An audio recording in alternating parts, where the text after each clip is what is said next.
Welcome everybody. This is Tim Ash, the CEO of Site Tuners, and I want to welcome back our return listeners to our webinar series. This week I am very pleased to have my friend Dennis Yu on for the webinar. Dennis is with Blitz Metrics. They're social media measurement companies. He's also kind of a self-described data geek. He used to run all of the analytics for Yahoo's properties internally and knows a lot about accountability and ROI. Now you think, okay, why is Site Tuners, a conversion rate optimization company, talking about Facebook? And in fact, most of us think, okay, 1 billion people on Facebook is great, but what do I do with them and how do I make money off of them? Well, Dennis is the mad scientist of making money on Facebook, and I'm going to let him talk at you here in a minute, and you're going to be blown away. Please tweet the crap out of this. We have the hashtag at the bottom of the page, 651ROI, and Dennis's handle is Dennis Yu. So without further ado, I want to introduce Dennis Yu. Hey, thanks everybody. I'm super excited to share with you how we look at measuring ROI on Facebook, and I'm going to show some live examples here. Now, the thing about 651%, I said that because I wanted to reinforce that ROI is actually a difficult measure. I'd like to say that 68.3% of statistics are made up. Let me tell you a few things. Dennis, we're just seeing your screen right now. If you can throw the PowerPoint up, that'd be great.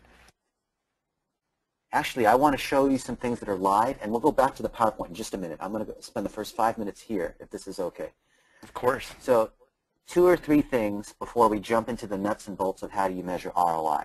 First is your ROI is almost always going to be negative because the impact of social occurs in all the other channels. Your emails are more likely to be opened. You're going to get more searches on your brand terms. You're going to get interaction that drives more traffic to the website. More people are going to check in at your store. They're more likely to donate. They're more likely to talk about you, and there's a word of mouth component that spreads over.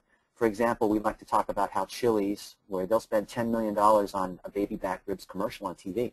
That will spill over into more people searching on Google for Chili's baby back ribs and so forth. So you have to measure what the impact is across other channels when it comes to social, because you might actually be hitting a home run when really, if you look at just your social, the number of likes or comments or whatever, it might appear low.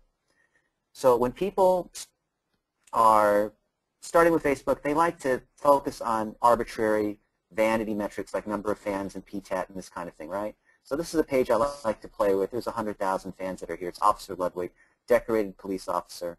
So we're saying things about what's going on with the police. And you don't want to say anything bad here on this page because you have 100,000 cops that might chase you, right?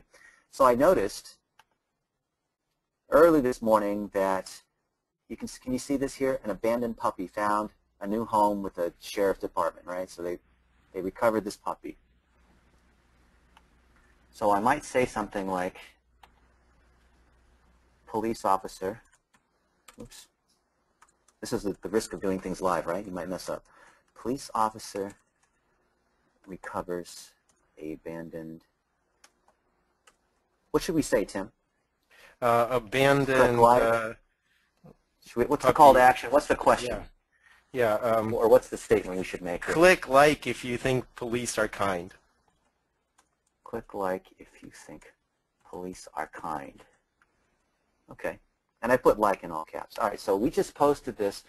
Now what's going on, some of these people here, if the internet's going to work properly, will notice this. Not all of them. There's 135,000 fans here. Maybe half of them log in every day, and the people who are online right now, maybe 15 or 20% of these. So we have an available audience online right now of maybe 10 or 15,000 people, and we want to know how many people are going to interact with us. We'll come back to this in just a sec. In fact, if you see this here, which says 6 seconds ago, if you look at any post and you click on that, that'll actually go to the post ID, so you can see FBID equals this whole thing. That's the ID of this particular post. I'll click like on it too, just to give it a little bit of juice, and you can see that other people are starting to like this. Yeah, 3 others already. Okay.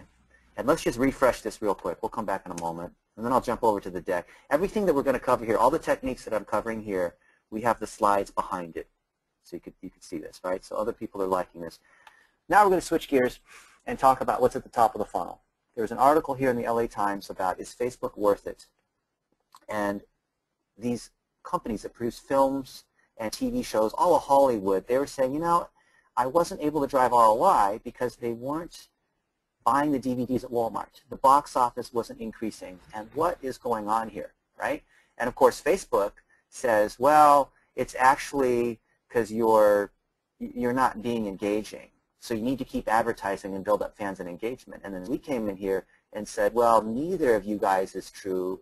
Neither of what you're saying, it really makes sense because it's you're not even measuring it the right way, right? You're not measuring your Nielsen and Arbitron data properly. You're not split testing to be able to see what the true lift is that comes from social. And if you're not showing up in the newsfeed, if you don't have engaging content, then you're doomed to begin with. So the fact that you drove your car into the wall and it crashed, is it the auto manufacturer's fault, or is it because, right, or you don't know how to drive, it is in America, right? we have a lot of lawyers, but that's a different answer to a different question.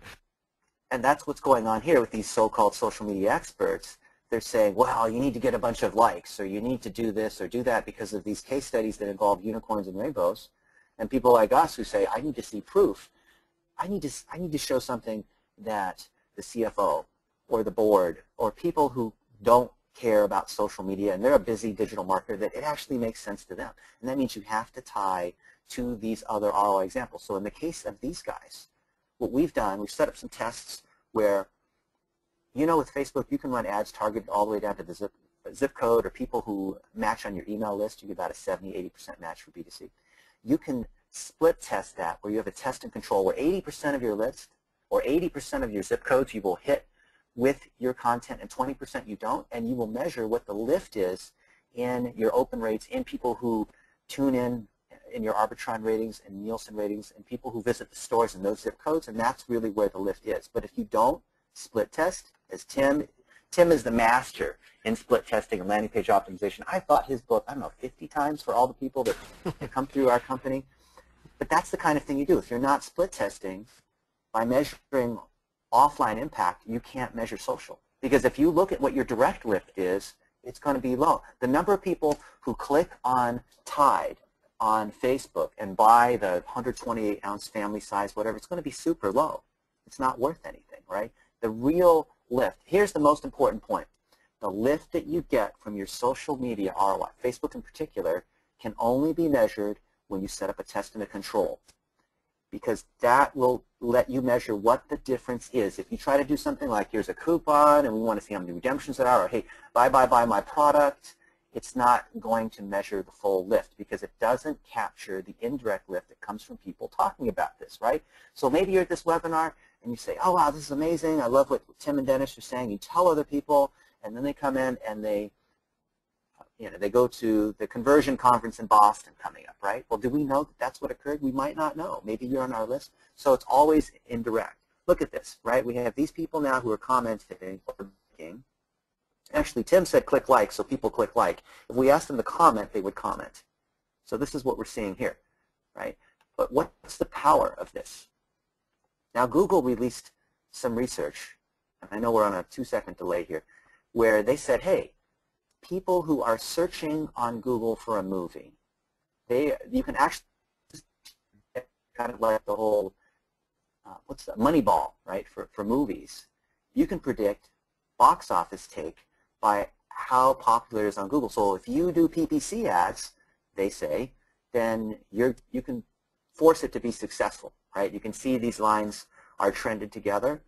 I call BS on Google. I call BS on all the other measurement guys who say this, because it is true that the more people are searching for your stuff, the more likely you're going to have a big box office, the more people are going to buy tickets. But just because you pay for it doesn't mean that, it's like saying if I wear a suit, I find that when I wear a suit, I'm more likely to go to weddings and funerals. So therefore, I should wear more suits. I mean, just like ridiculous cause and correlation sorts of things, right? But this is the state of the art, and we'll show you some examples of how people are trying to pretend that there's quasi-ROI here, right? But it actually is possible. And now here is a presentation from Jason Miller, who ran social lead gen for Marketo until a couple days ago. Now he does it at LinkedIn. We had dinner last night. And he says, hell yes, B2B, if Facebook ads do work for lead gen, and you can see over here on the side that his cost per lead has fallen from $31 all the way to $6.82, but we can actually be a little bit more specific. I've gotten permission from them to share, and actually I have some Facebook stuff as well too if you want to see that, their particular ROI and what's been working for them. So this is Marketo's actual campaigns, and here's the different things that we've run through. You might go ahead and run these same kinds of split tests and the same sorts of targets, because if you hit people all the way down the funnel, where you're importing your lists, you're targeting people by job title, you are pushing out ads. Like, for example, we got that mention in the LA Times. If we push that out to all the people who read the LA Times and all the people in the media, that doesn't drive people who are converting directly to buy our analytics software. But it absolutely does create more touches, and the more touches that we have, the more likely they're going to convert later. And we had lunch yesterday with the Eisenberg brothers, and they said, we don't believe in multi-touch attribution and that sort of thing, but we do believe in it. And I get it, because those guys are on another level. It is amazing. But they do believe in keeping that momentum going. So it's just like retargeting. If you've got a successful retargeting campaign, whether it's FBX, or retargeting.com, or Google's remarketing, you can use all of Facebook to reach them again. Because, right, retargeting is hitting people based on who they are. Not the keyword they searched on, not the website they're on, but by who they are. So I could follow Tim Ash all over Facebook. I could follow Tim Ash all over, the internet, whether or not I have a cookie. Normally, you come to my website, or I'm an e-commerce guy, and you didn't buy my thing, so I bombard you with all these ads. You can see these ads, right? That shoots you around based on who you are. But imagine I could follow you around all over, even if you didn't come to my site, because I had your email address, because I had your phone number, because I know that you're a fan of site tuners, because I'm basically able to use other people's lists even if I don't have those lists. And that's the key with Facebook ads. When you treat it just like email marketing, retargeting, that's what Facebook ads are about. It's that kind of segmentation. It's right message, right time, right person. We have about 1,000 ads that are running here from Marketo, and we can measure what that cost per lead is. We import the opportunities that come out of Salesforce and set those at different audiences that are further down in the funnel, and you can see what the effectiveness of these are and how we're having content that is there just to nurture and content that is there to convert mid-funnel or drive engagement or collect their email address or come to the webinar or whatever that might be. So if you're in B2B lead gen, if you're an agency, you definitely want to be thinking about that. Let me come back over here.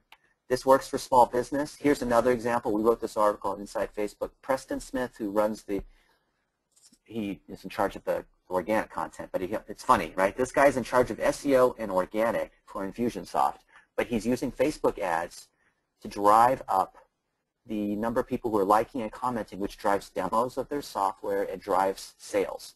So we see this huge shift to where content marketing and marketing automation is about creating this amazing content and use Facebook ads to make sure it's being seen. So the Marketo example, they redid their blog. This is why we were meeting with the Eisenberg brothers. And they made it into the Ad Age top 50 power rankings. And a lot of that was, they don't really share exactly what the algorithm is, but a lot of it was because there's more sharing going on. So when you use ads to amplify organically what you're doing, it creates an SEO impact. It has a flow over into all the other channels, more than just the likes and the comments and this sort of thing. And that's what people in social are missing, is that there's such a cross-channel impact here. You see what we're saying, right? Because when Tim and I talk about conversion, we usually talk about people who come to a page and how do we rearrange things so it's easy to buy right there, assuming they want to do that right now. But what if it's across multiple visits? How do we measure what the impact? How about where they just came from? How about their level of knowledge of what you offer when they finally come to that page? So here's an example of a restaurant, and they had a contest. Now, of course, a contest is easier to get engagement because you're giving something away, and therefore it's easier to track.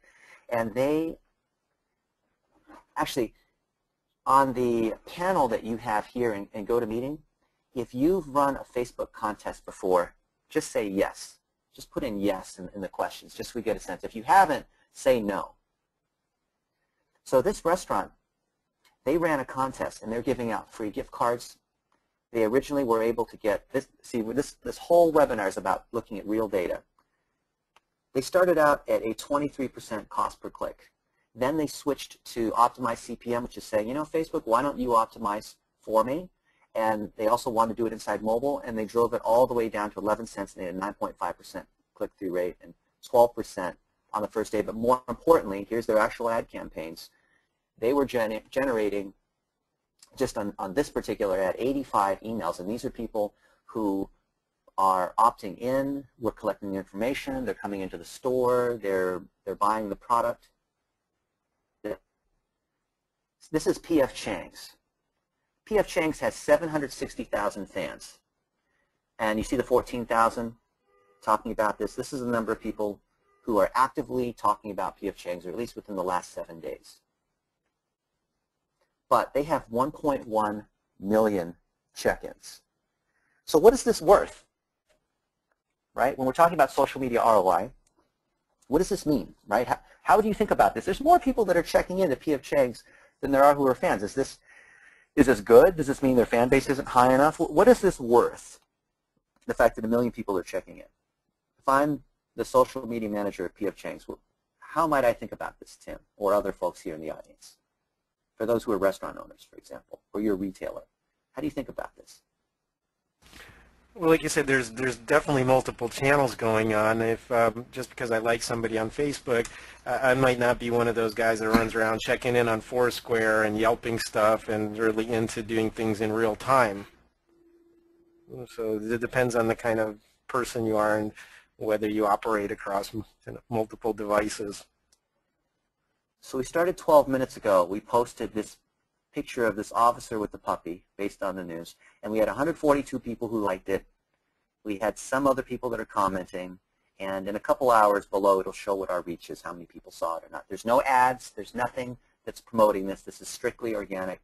But if we were selling something to police officers, what is this worth? How many people saw this? It's actually pretty easy to estimate, because if we know that these 142 people saw it, and the average Facebook user has 330 friends, of which some of these will overlap because they have friends in common, we can figure out what our reach is, how many other people are they going to interact, and then how long this stays alive in the newsfeed, right? If people don't continue to like and comment and so forth in the newsfeed, it dies because the newsfeed is getting compressed. Especially in the mobile newsfeed, it might be alive for only about 20 or 30 minutes because there's so much content that Facebook can only show you a little slice of it. So if there's not continued engagement, and I know that there are changes to the newsfeed that Facebook announced last week. I'll show you some of the new things that they announced yesterday with the new ad units. You're not going to be able to measure the impacts. So those of us who are running Facebook ads, if we're not measuring what the organic impact is, you are missing out on measuring your ROI. Did you guys notice a couple of weeks ago that when you were looking at your, here, I'll just do this. I like to go to Jack Daniels. It's one of my favorite brands. Not Jack Daniels. I'll go to the main Jack Daniels. We were just there. We were in Lynchburg, Tennessee last week with Cordell, who runs the brand, and I brought back a bunch of liquor. I didn't bring any for you, Tim, but I figured you wanted vodka instead, right? Well, actually, I don't drink. I'm the only Russian you'll meet who doesn't drink. I'm a cheap date. Get everyone else drunk. So here's Jack Daniels, right? And when you're admin on the page, you get a lot more stats like this insights thing, right? So we know that when we post a picture of the bottle, you see this picture, we posted this 19 hours ago, the bottle just absolutely rocks. It's branding, right? And we had 17,000 people like it, and look at all these shares and comments, right? And, oh, we don't have, why is reach not showing up on here? Did they do something here? Oh, here we go. Now these ones have reach. I don't know. They've been screwing with their insights recently. I hope, well, this is being recorded, so hopefully no Facebook people are talking about this. Oh, see, this is what happens when you do this live, right? See, you want to say live on webinar. Okay. This guy runs the Savage Race, which is one of those mud runs. It's amazing. We did it a few weeks ago.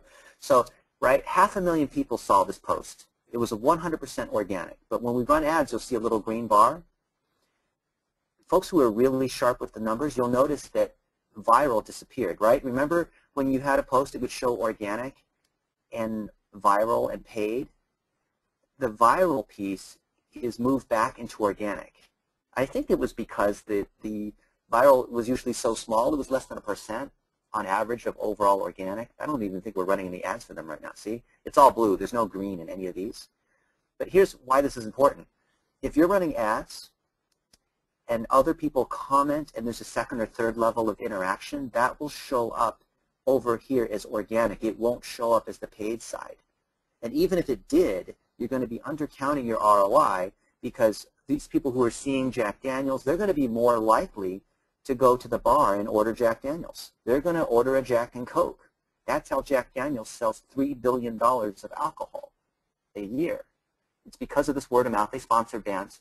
And I'm not allowed to show you their exact data, but I can tell you that we have done the study with Datalogix where we tie to the actual users and their consumption, and we know what the before and after is. It's about a 7x of, for every dollar that's spent on marketing, how much more we get in retail sales. I know Facebook has sponsored about 70 of these research studies that demonstrate that here they are before they're a fan or after a fan, or a fan is worth 30% more in sales and consumption than a non-fan.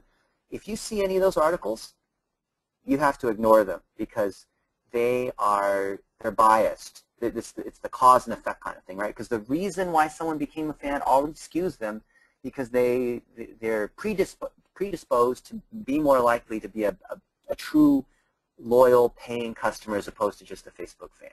By the way, Dennis, we got 16 yeses and 5 nos when you were asking about who uses the Facebook. Okay, fantastic. Just FYI. So contests are great because it allows immediate response, but the downside is if you're a premium brand, it's going to be much less likely. You might not, a contest might not work for you. Like, what are you going to do, give away your software? Or what if you sell industrial supplies? What are you going to do, give away an iPad? You don't want to do that. We see auto dealerships that try to give away iPads in the same way they do hot dogs on the 4th of July. Probably not a good thing because of this Groupon living social sort of model where for some reason people feel that social is made to give things away. So I would caution you against doing that. If you have a contest, here's how you're going to measure lift. You're going to get more engagement, likes, comments. It's called LCS, likes, comments, and shares, instead of PTAT. They're moving over to LCS. You're going to get that, and people are going to celebrate during the course of the campaign. But you're building your list, and that's number 2, what's actually where the real power is, right? If you build your email list up over time, that gives you ROI over time. That's like buying versus renting, right? It's not just what happened during the campaign. And then you have to measure that indirect lift that I was mentioning where if you set up your test, anytime you do a contest or an ad campaign or any kind of campaign, you want to have a test and control so you can measure what the lift is as it relates to social. So Nicole was asking about fan gates. I'm not familiar myself, and what do you think is better for smaller brands? Is it better for them to use fan gates? And any thoughts on that, or can you explain what that is? Yeah. So a fan gate is when you want to click like to get this guide, or click like to enter the contest. Okay, it's kind of like a barrier page in the subscription model or premium content model. Yeah, so all of the same, let's see if I can even find I think I've got one of these here. I'm not going to go into it right now, but actually here it is. Here's the contest. Here's how to do these contests. I'll just say this. If you have a landing page that says, hey, enter your email to get, and whatever the benefit is, it's the same thing for fan gating. People are thinking, you know what, I don't know if I'm willing to click like because I'm basically endorsing this brand or I'm endorsing this company. Make sure it's something that's compelling. You want to have the least amount of friction as possible. If you're giving away something that's interesting, or if it's something worth doing, then you can do that. But you don't want to have, for example, it's like the landing pages that ask for 23 things and all the fields are mandatory, right? Right. So to get a free ebook. Yep. Yeah, I would say simple content, like blog posts, that sort of stuff. Just allow people to come in and get it. If it's something valuable, then okay, you can fan gate it where you got to click like and then the screen erases and you can show another image, right? Now, we said that Facebook is not a direct marketing shill, buy now sort of vehicle. It is really like retargeting. And you guys know that retargeting is when you follow people around all over the internet because it's based on who they are. So we happen to use Perfect Audience, which is one of many FBX providers. You can use AdRoll. There's about 14 or 15 others. And Retargeter.com. it's the FBX is being built into everyone else's stuff. And you can also put a pixel on your Facebook landing page and then tie that back to another retargeting. So you can actually go from Facebook to the web or the web back to Facebook. And this is something that I got just before our webinar early this morning. And here's an interesting point. So it said, okay, fine, we had 6 free trial conversions yesterday, okay, woohoo, that's, whatever. But what I notice is that when we share content like today's webinar, or if you're putting content, or if you have other campaigns that are running, and maybe you're the person in charge of digital, but someone else does direct mail and TV, and someone else does the website, and someone else does, billboards and outdoor. When you have a campaign that's running, or other channels are running, it's going to come and benefit you if there's a tie-in, right? So I know how effective our other marketing channels are strictly by looking at either A, how many people are searching for our name, and how many conversions we're getting through things like retargeting. So when people ask, hey, what kind of ROI can I get out of Facebook? How many leads can I get? Or can you do what you did for Rosetta Stone and do it for us? I'll say, how effective are your other campaigns? How effective is your email list? How effective is your PPC? Because if those are effective, it's going to be effective here. If they're not effective and you don't have a list and your landing pages suck and you don't have a clear call to action and a value proposition, then guess what? All your Facebook advertising sucks, because Facebook is really just amplifying what you already have, right? It is not some magic thing where you wave the magic wand and you have all of this, crazy stuff that happens. That's what a lot of social media gurus are going to want to tell you. I'm going to walk you through real quick what Facebook just gave to us yesterday. And if you want these documents, let us know. I think we're going to post them to the site. Yeah, we're going to get the slide deck. Will go to everybody who registered. So absolutely, as well as a link to the recording. So yeah, if you could go full screen on that. And while Dennis is doing that, just a reminder, the hashtag is 651ROI on Twitter. And also keep those questions coming. We're going to get to them in the last 10 minutes or so of the webinar. So Dennis, we have about another 20 minutes for this part. And then we'll take some Q&A. So in your question and answer pane, not your chat pane, the question and answer pane, go ahead and enter your questions. We'll try to save them up towards the end. Now I'm going to put on my Facebook hat. And we are in a group that's called PMDs, which is Preferred Marketing Developers, where we get special access to all the new things that are coming out, and we get to play with it. And you may have heard last month Facebook said they're simplifying their 29 ad format. Did you know that? There's 29 different kinds of ads on Facebook. A lot of people are confused. No idea. And see, even I'm confused. I didn't know. I thought it was 27, and then someone told me 29. And they're simplifying it to less than half. And they're changing things like image sizes. For example, if there's a lot of these changes. I'm not going to go through all of them, but just know that if you're posting images, whether it's organic or part of an ad, make sure that they are 1,200 pixels wide, even though the largest ad image, I think, is 640 pixels. And there's different sizes for mobile and whatnot. They're standardizing this. I'm going to give you Facebook's view, and then I'm going to tell you our view, which is, I think people like us because we don't always adhere to what Facebook has to say on these kinds of things. So, yes, it needs to be simple because people, they come at it from a Google point of view or a PR point of view or direct marketing point of view. And this is really just to say that people don't understand that you have to nurture people in the same way that you meet someone for the first time. You can't just say, hi, buy my stuff, right? But they end up reusing a lot of what they have on Google or their other creatives, and this creates a mess because it doesn't work in social. It doesn't take advantage of the word-of-the-mouth effect or the fact that, Tim Ash likes this. So you'll see here that they're standardizing the ad units. They had an announcement about this yesterday, I think. This deck is still internal. But if you want it, you could put your name on it. Photos are bigger. You see this? This thing here is called a page post link. It's like Peter Piper pecked a, whatever, sponsored stories, page likes. It's very important for you to be more, as if it wasn't obvious before, to be using awesome images. And this also goes for your page's timeline cover, which is what's going to show in the page like story, right? Where it says here, like this page, it's going to show your timeline cover. These pictures are bigger. In mobile, they are bigger.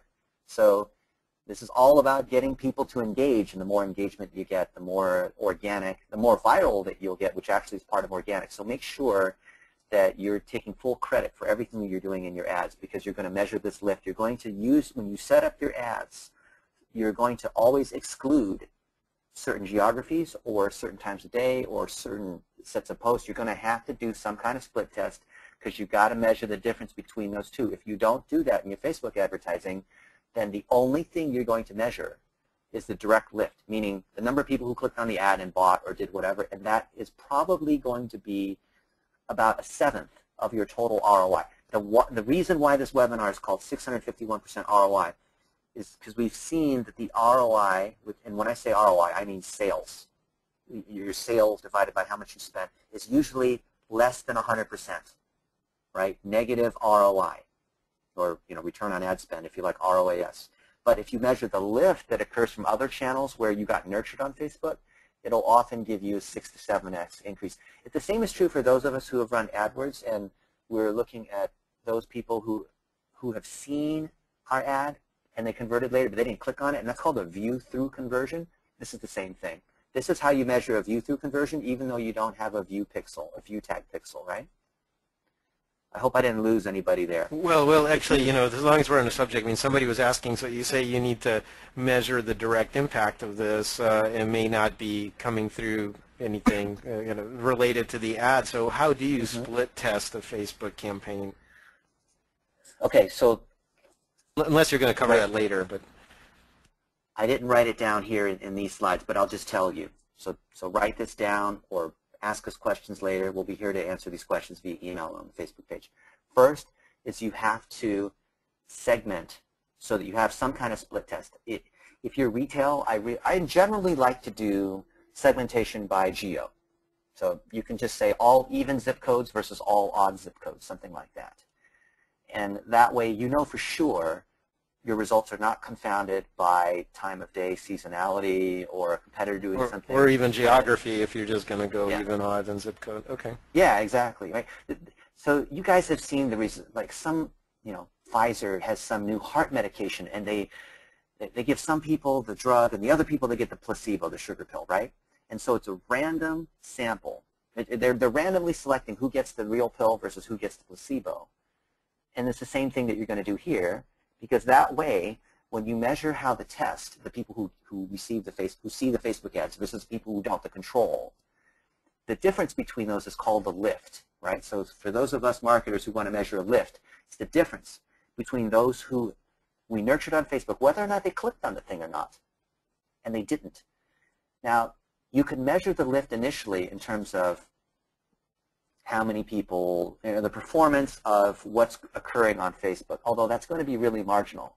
It's how many people they redeemed the offer, they clicked on the ad, they did whatever. That's going to give you a negative ROI for the most part, unless you're giving away stuff for free. The way to truly measure the ROI is you must have access to your Google Analytics. You must apply the same split test, or the same segmentation to your email campaign. Probably the coolest split test that you can run. This is your initial takeaway. Do it as soon as you get off the webinar before you get all busy and forget what we talked about here. Upload your email list into Facebook. It's called a custom audience. You can do it inside Power Editor, which is a free Chrome plugin for Facebook. We have some articles on that. It's actually in the training guide, which you'll get. It's a 200-page monster. You can upload that email list, but don't upload your entire list. Upload 80% of your list and hold back 20 as your control. Then nurture these people on Facebook and just set a page post ad that has the checkbox for your most recent post. If people want to see it, just say yes in the questions and I'll show that real quick. Otherwise, I assume people who run ads, they know what I'm talking about. It's a standard ad unit. But you're making sure that people are seeing your messages on Facebook who are within that custom audience, that 80% that you uploaded and the 20% you held back.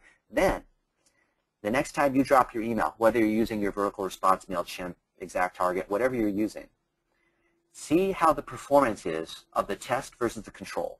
Because the people who you nurtured through these Facebook ads are going to be more likely to open your email. They're going to be more likely to click through, and they're going to be more likely to convert.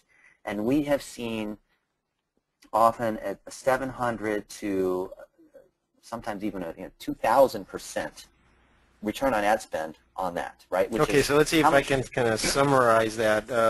So basically what you're doing is you upload your email list, well, whether it's 80% or whatever, you only do your Facebook campaign on part of that list, and then you can measure open rates on your email subsequently by also doing kind of two separate mailings to that same subset of the list, right? And yeah, tracking that. so you're taking your email list and you're segmenting it into those people that you're going to nurture on Facebook and those that you're not. So the ones you're going to nurture, that's called your test. And the ones you don't, that's called your control. And then you upload that test to Facebook.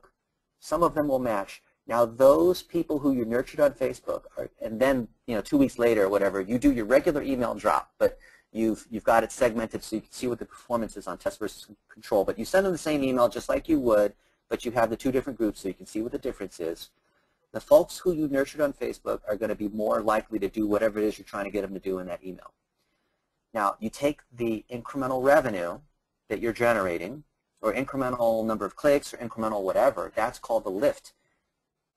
And let's say it's a revenue number. You take that and you divide it by how much you spent to nurture these audiences on Facebook. So let's say you drove an extra, normally you get $30,000 of sales when you drop to your email list, but this time you had 45,000, so you got 15,000 more in revenue, and you spent $5,000 on Facebook ads. Then you got a 300% return on ad spend, right? You guys follow that, right? You're looking at but by the way, I mean, we're getting a lot of questions about kind of the mechanics of this and how to do it. So you mentioned that you have a pretty detailed guide for doing some of this stuff. That's something that we'll share after the webinar if it's not in the deck, folks. So if you have kind of more operational questions, we definitely won't be able to get to them this sec, but we'll get that information to you. Yeah, just don't get bogged too deep on the exact mechanical details of how this works. It's the same thing that you do with any kind of experiment where you're testing whether something works or not. So in the same way that this works for a custom audience where we do a split test and we measure what the lift is, you can do the same thing on how many more people are typing in your brand term into Google, right? Because a lot of your search, for those of us who do SEO and PPC, we know that our company's name or our product names are what drive the most volume and the highest conversion rate, of course. The lowest cost per click, the highest conversion, therefore the lowest CPA.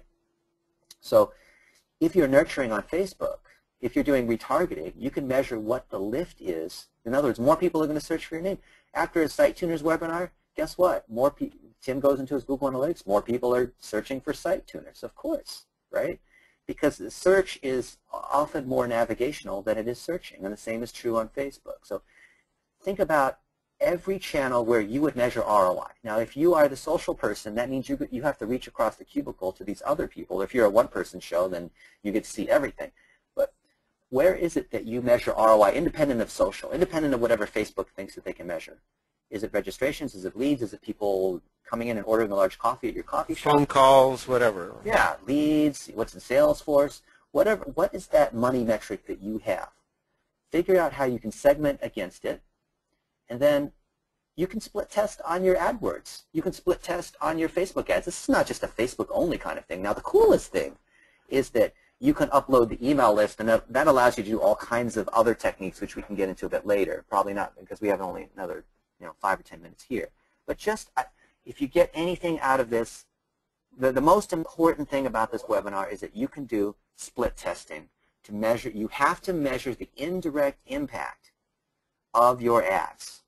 The indirect impact is not the people who click through, or the people who pass along your coupon, or the people who did something that you can directly track a click against. It's the people, it's word of mouth, right? John's got an amazing bakery and he makes awesome croissants, and all his fans tell everyone, and so, there's people in line who want to get cronuts at his place in New York, right? That's what's happened in word of mouth before there was the internet, and now we can actually start to measure it by using this technique. This has nothing to do with software. We're not trying to sell you anything, right? I didn't mention our software. When we sell software, I'm not trying to sell you software. I want you guys, I'm so glad you guys came to our webinar, because I want you to see how you can prove that there's ROI in social, because you are tying Facebook or Twitter, whatever, together with whatever it is that you are measuring on your landing pages or the leads, the people who fill out the forms, or like whatever that is, right? That's the most important thing that you should be getting here. I'm just going to blast through this real quick. Yeah, let's go back through to full screen, if you would. Okay. I'm going to go through this in just 2 minutes, and if you want this, go through later. There's a whole blog post around it, right? Ads are standardized. The page link ads, if you click on anything, you click on a photo, you click on the name, that will take you to the website. So those of us who are trying to get traffic to our website, run a page post link ad. And it's coming out on September 10th. That's when all the changes get rolled into effect. You're not going to get this, well, unless you're part of our little special group, you're not going to get access to this. It's not September 11th. I guess they chose the day before that because they didn't, whatever.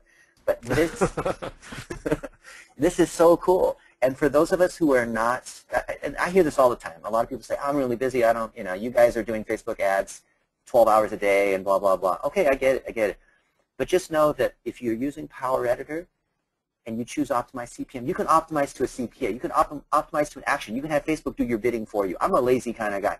There are I see a lot of people that are creating new ads on Facebook, and they're just spending a lot of time spinning their wheels. Guess what? Content that's already working for you, the organic content that you're putting out there, is often what's going to convert if you have a link in there, if you promote that particular post, not hitting the boost, but using Power Editor, targeting the right audience, you're going to see that. Because you can upload your custom audience, your email list, and then say, hey, everyone on my email list, I want to have them always see my messages. So I tie that to a page post ad or a page post link ad. Well, wait, so that's a quick aside. I know we don't have a lot of time, but somebody asked earlier about this notion of promoting posts rather than doing overt ads.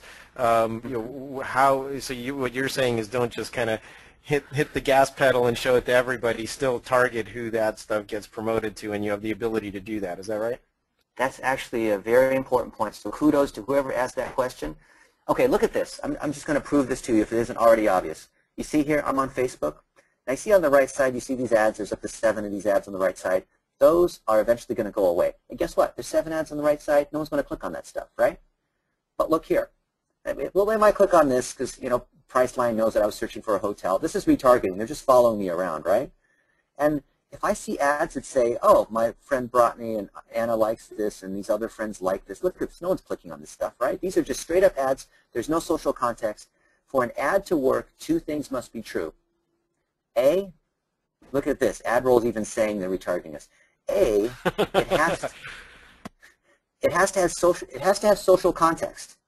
Social context means Tim, Ash, and Casey like this. Guess what? Dave likes this thing, right? So guess what? Now it has more. I trust it more because I see Tim Ash likes this, right? So A, social context. B, it must be interesting, organic content that is tied to, it has to be relevant, basically, right? So I think I just saw something here. Okay, you see this here? This guy here is posting some book that our friend Gary wrote, okay? And this is an organic post, but he paid to promote. You see sponsored? He paid. This is an organic post, but he paid. Guess what? Here's another one. Right? I'm not even a fan of this page. So whenever you see things like that, you can push stuff into the newsfeed, and as long as it's against the target you want to reach and it has social context where a friend has liked it, that looks just like organic content, especially in mobile. That is where success occurs because that's nothing more than saying it's the power of word of mouth. Right? Isn't word of mouth? Well, and that's part of it. But the other thing I would add is camouflage. Now, this is something that Jacob Nielsen studied over a decade ago in terms of what stuff gets looked at. And if you're right, if it's segregated and overt ad units off to the side of the page, we kind of learn to tune that out. Our mental model of the page is ignore that part because that's just ads, right? But if you can kind of camouflage it as content, and you've seen this in newspapers and magazines, they have those. It looks like an article in the magazine, but at the top it has to say advertisement in very small letters, of course. Mm-hmm. But the same idea, if you disguise it as content, more people will consume it. So Facebook is simplifying the ad units down to things that drive offline conversion or things that are outside of Facebook. They have previously tried to keep everything inside of Facebook. So here's an event ad, right? Jesper's Supermarket, right, which is kind of like a Whole Foods here in the Bay Area, right? They, come check out our open house. So you're taking organic content and you're getting people to interact with it, and you'll see the new ads interfaces, the reporting, they will actually start to tie against the goal that you select. So you can actually, it's called action spec. You can choose the action that you want. What do you want? Registrations? Do you want shares? Do you want likes? Do you want people to fill out the form? You can actually specify that. For those who are super pro, there's something called the offsite pixel, which we won't get into here, where you actually drop a conversion pixel just like you would in your AdWords, and then you say, Facebook, optimize to conversions there. Do all the work for me. Figure out who to target, when, what posts, right? And then Facebook's using their huge database, which is better than any PPC company. I don't believe in using third-party PPC software for Facebook because Facebook has more data, and when you ask them to optimize, they're just going to beat everybody, right? So here's a list, September 10th. You're going to be able to choose the placements of Power Editor. Power Editor's changing. The images are bigger. There are fewer ad units. I think it's going to create a higher CTR. And this camouflage effect, Tim, that you're talking about means that organic and paid really are looking the same. And it's not because they're trying to trick anybody. It's that they want... Well, they want to make money, so they'll do whatever they can. I saw a stat that 20% of the clicks through mobile, I don't know how true this is, 20% of the clicks in mobile are accidental clicks on iPhones, right? The ads that are on Facebook, right? Because right when you open your iPhone and you see that giant ad there and you try to thumb past it, but you accidentally click on it. The CTRs in mobile are just fantastic, but even with those fake clicks or accidental clicks, it ends up being amazing. Okay, we have 2 or 3 more minutes. I didn't even have time to go through this other process. This is about measuring Nielsen ratings. Clicks don't equal business results, but we can cover that later. Let me go back to my PowerPoint. Sorry, let me go over here. Do you want to bring some questions up while we're doing this? Yeah, well, why don't we do that? Somebody was asking for kind of more advanced stuff, and Neil was asking if there's a way to hook Facebook and email kind of testing into autoresponder email campaigns. In other words, can you time your ad to appear after a certain number of emails have been sent out to deepen their impact, for example? Or I mean, I know this is kind of advanced stuff, but if you could just give us a yes or no. Absolutely. Yes, you can. The reason why, with a custom audience, all you're doing is you're uploading your emails into segments, and you can time those segments. Everything that you're doing in email marketing based on this audience gets this message at this time, you can do that same kind of segmentation on Facebook. Now, we happen to have access to the Ads API so that we can automate it, but there's nothing to say you can't do it manually, and it's not really that hard to set up. Okay, by the way, I mean, I know a lot of people are essentially, if they're not asking this, they're thinking it. Do you have any kind of like more detailed hands-on training that you guys do or somebody else does that'll walk you through the mechanics of doing all of this stuff? We have something coming out in 3 weeks, and it's a free training course. It's a 5-week timed series. It's an autoresponder basically, and it's called the Social Amplification Machine. So we'll let you know when it's ready. We've interviewed other top pros in Facebook ads, and we've done this thing enough times to where we just say, you know what, let's just go ahead and record a series and put out a guide on it, because we don't want to just keep explaining it over and over again. And it's something that I feel that Facebook really needs to provide, but they don't. They launched the Facebook for Business page. You saw that last week, but they have not gone. They have not explained this, I think, and it leaves a lot of people either A, saying you can't get ROI in Facebook, and those who have seen it or seen other people sort of get it, they say this is complicated, I don't quite understand. So we're working on that, but 3 weeks you'll have it. It's a free training series. Fantastic. Well, we'll definitely, I'm sure everybody's interested in getting that. Yeah. So these are just more examples of doing split testing, right? You're just segmenting by date or geo or something and measuring what the incremental number of visits or revenue is, right? And you can see the correlations. We talked about Google. But ultimately, you're talking about tying everything together. You have to tie all of your retargeting, all of your offline marketing. It's not just people who directly enter a contest. It's the entire funnel. A lot of us have talked about the funnel and, IDA, awareness, interest, desire, action, or things that are mid-funnel. Some people talk about TOFU, top of funnel, and MOFU. I would have thought MOFU, middle of funnel. MOFU is middle of funnel. Okay. Thanks for clarifying, because I was going somewhere else with it. Although sometimes that's what I think about when Facebook makes changes and I just want to pull my hair out. But, right? We talked about Rosetta Stone. It's funny because I had lunch with my buddy. I think you've met Eric. He runs marketing for Rosetta Stone. And when we first started 3 years ago, we had awful ROI. I think that for every dollar we spent, we got back 80 cents in revenue, and that's not even profit because we have to assume a certain margin. And we were doing things to grow the audience base, and it wasn't until about a year and a half ago that we were starting to get serious ROI because we were measuring what the cross-channel impact was. So it was about 600%. I don't know why everyone else is like 500, 600, 700%, but that's, for some reason, that's what most of these brands are getting. And they found that if they did advertising and promotion and marketing on Facebook, it caused more brand lift, more searches, more email opens, more people walking into the Barnes & Noble and picking up the yellow box, right, because we did split testing. Right. And we did the same split testing where we would run direct mail in certain markets and not in other kinds of markets. By the way, just, I'm sorry. Yeah. TV has historically been the highest ROI, but social is now their highest ROI. You know, Michael was asking, he said, so split testing is sequential, not parallel. No, I don't think that's what you meant. Split testing should always be parallel. Yes. Sequential is if you absolutely have no other choice and someone's holding a gun to your head. Yeah, because the time series has seasonality impacts.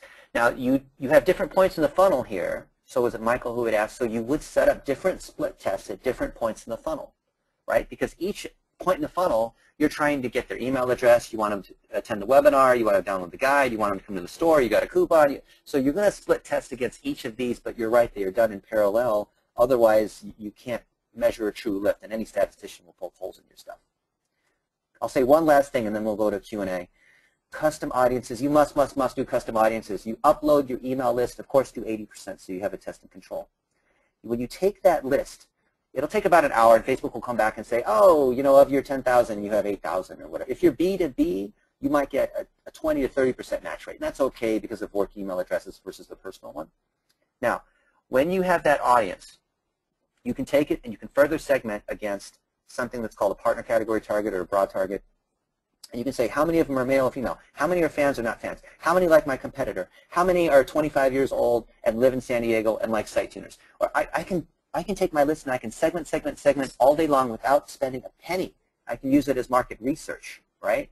So take your list and you can create segmentations. A lot of folks say, oh, but you know, my email, I'm using Marketo, but you know, I didn't really segment it, so it's just one big list and blah, blah, blah. Okay, fine.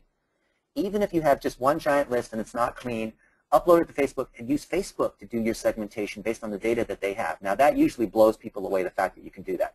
You should do that. You did that live at one of the conversion conference sessions that you ran, and people were just climbing the walls. They couldn't believe it. It's so easy. You do not need to hire people like us to do this.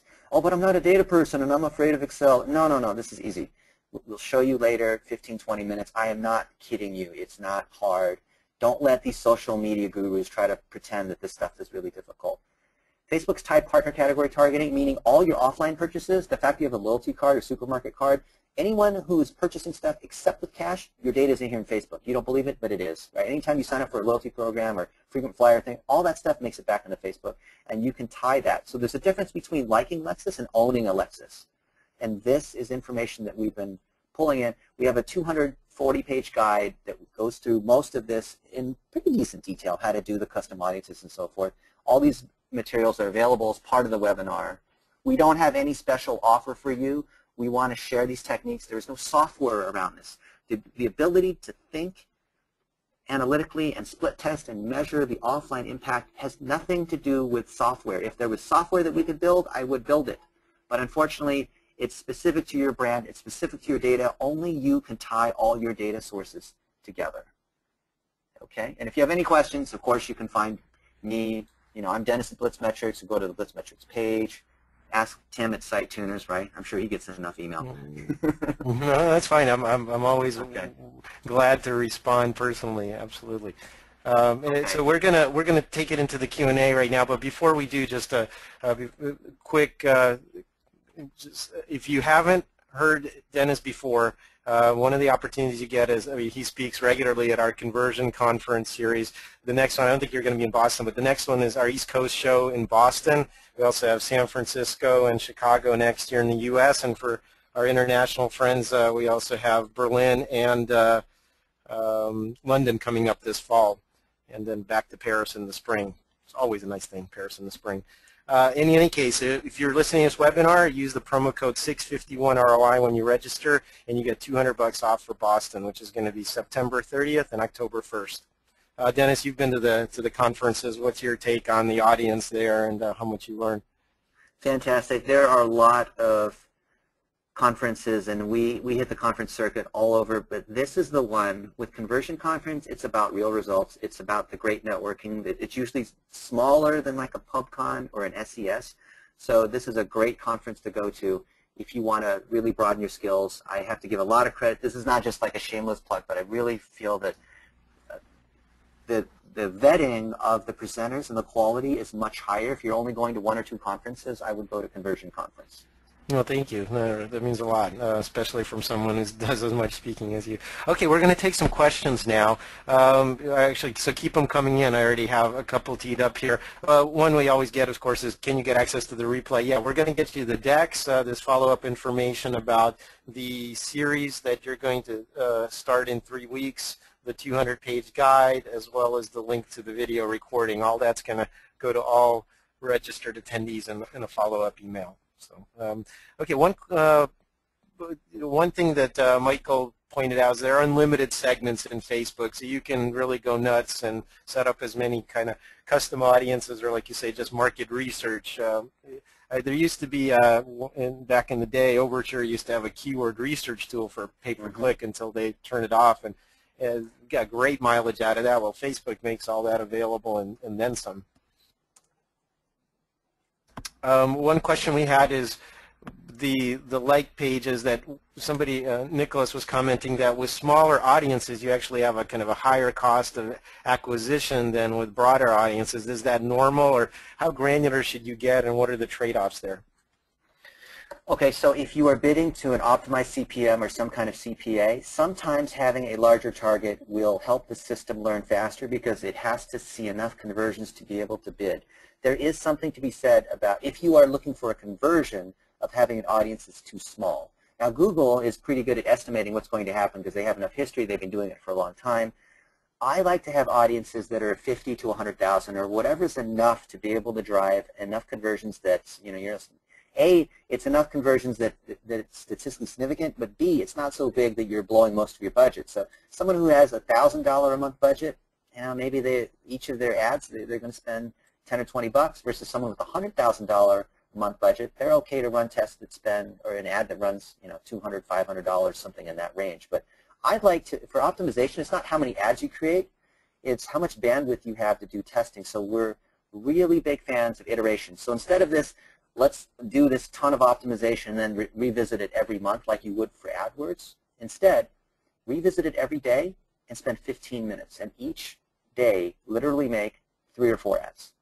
Yeah, and that's it's kind of like a content creation strategy more. You know, you just constantly adding to the mix or changing the mix. It's not like a set it and forget it kind of thing. Uh-huh.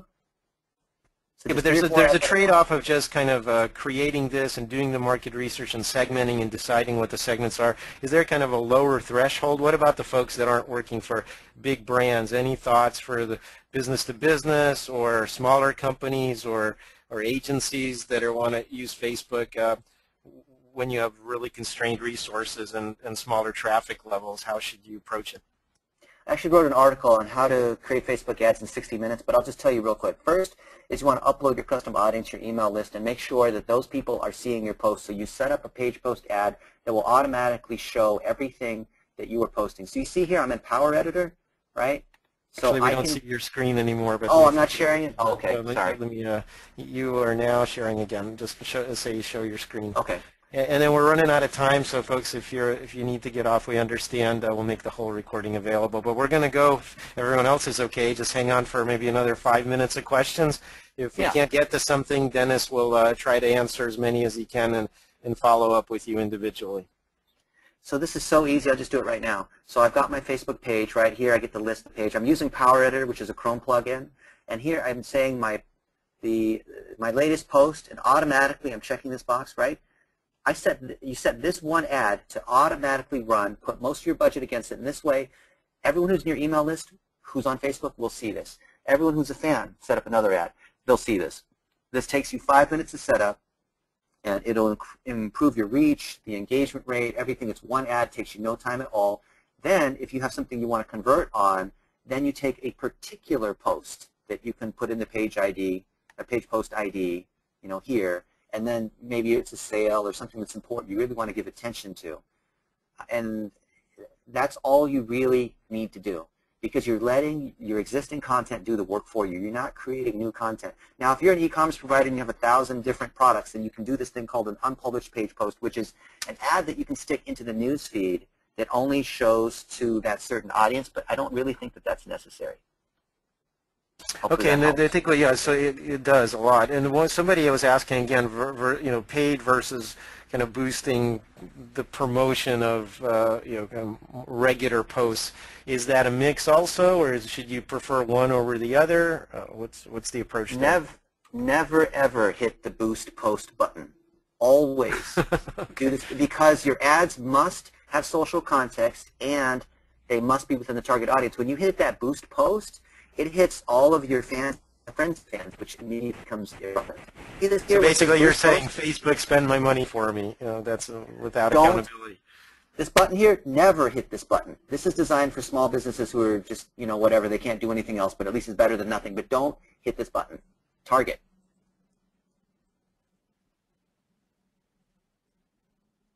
Okay, but in terms of the visibility, again, whether let's say you're targeting both, should you target kind of more organic post, or, if you will, I don't mean that in the SEO sense, but I mean just a regular one, or a formal ad? Which should you give preference to, or how do you use them together? I mean, so always organic. Going to be the okay. So yeah, so this is the last question. Do not use right-hand side ad posts. Do not do posts. Do not do ads that are put in a headline image, like the way you set up AdWords. Don't do that. Start with organic posts like here and target against it. Take that post, and what you're going to be doing with your ad multiplication is you're going to be targeting. You're going to take this ad and you're going to multiply. This just like in PowerDir, copy paste. I can take these ads, I can copy paste, copy, and each time I'm choosing a different target. I'm choosing people who attend, who go to the site or the conversion conference, people who like site tuners, people who like Google AdWords, people who are moms, people who are, they have a revolving credit card debt, they are friends of fans. So you're really going to be multiplying against the different targets you have. That's what's causing you to make more ads, not the fact that you're rotating your image or you're split testing the headline. Those sorts of things that you're doing in AdWords do not apply here, because you're trying to keep this inside Facebook. And here, if I have a link, so you can see that I've paid for 2,000 people to see this particular post. When they click on this, then they'll come here, and then my retargeting kicks in. Then I've got analytics, then right, everything else starts to tie together. My FBX, the other kinds of retargeting. Okay. So well, I'm afraid, unfortunately, that we're past our time a little bit. You've been great. I knew that you would overshare as usual. Hopefully, all of you folks listening got a lot out of it, as I did, and we hope to see you on an upcoming webinar or at the conversion conference in Boston at the end of next month. Dennis, thanks again. Thanks so much.